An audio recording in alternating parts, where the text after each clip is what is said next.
Washington, North America's leaders are reviving three-way summitry after a Trump-era break. As President Joe Biden, Canadian Prime Minister Justin Trudeau and Mexican President Andrés Manuel López Obrador resumed the tradition of the North America Leaders Summit on Thursday, the three allies face deep differences on migration, climate and trade.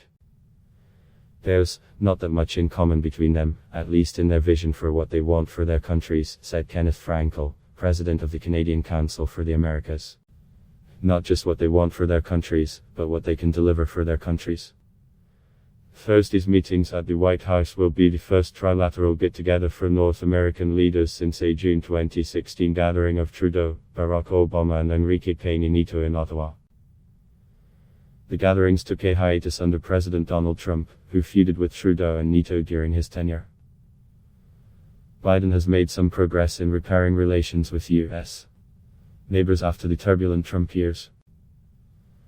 But many significant strains remain, and some new ones have emerged. Trudeau arrived in Washington with concerns about Buy American provisions in the president's proposed $1.85 trillion social services plan. Mexico's priorities heading into the summit were to obtain concrete advances on immigration and more equitable access to COVID-19 vaccines. The tradition of three-way meetings started when George W. Bush played host to Mexico's Vicente Fox and Canada's Paul Martin in 2005 for talks at his ranch in Waco, Texas. Biden has already held separate virtual meetings with Trudeau in February and López Obrador in March. Biden will meet separately with Trudeau and López Obrador again on Thursday before the leaders hold a trilateral session in the midst of what is a big week for the U.S. president.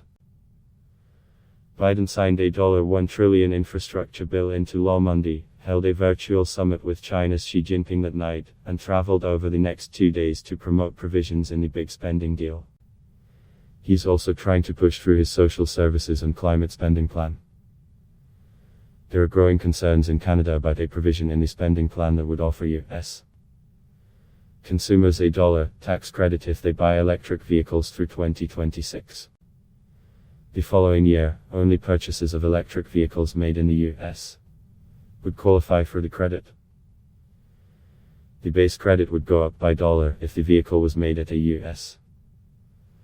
plant that operates under a union-negotiated collective bargaining agreement. Canadian Deputy Prime Minister Chrystia Freeland called the incentive a clear violation of an updated trade agreement among the three countries that aim to protect US jobs and products made in North America. Trudeau, Freeland and other Canadian ministers met with US officials on Capitol Hill on Wednesday.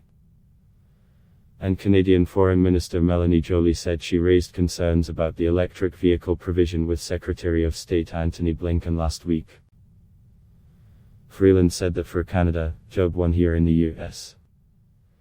its work is to really make our American counterparts aware of the extent to which their current approach to this issue is a problem for Canada and to really explain to them that the way they have formulated this incentive really has the potential to become the dominant issue in our bilateral relationship.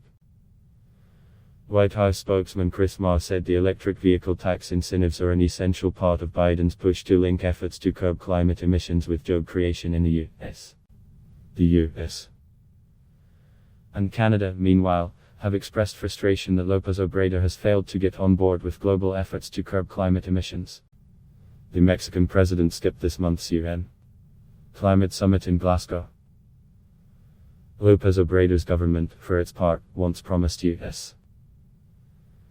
development funds for the Northern Triangle countries of Central America to be firmed up. The Mexican leader continues to press the U.S. to fund an expansion of his tree planting program to Central America. Mexico has worked with the United States, under both Trump and Biden, to control migrant flows and assist in returning migrants to Central America.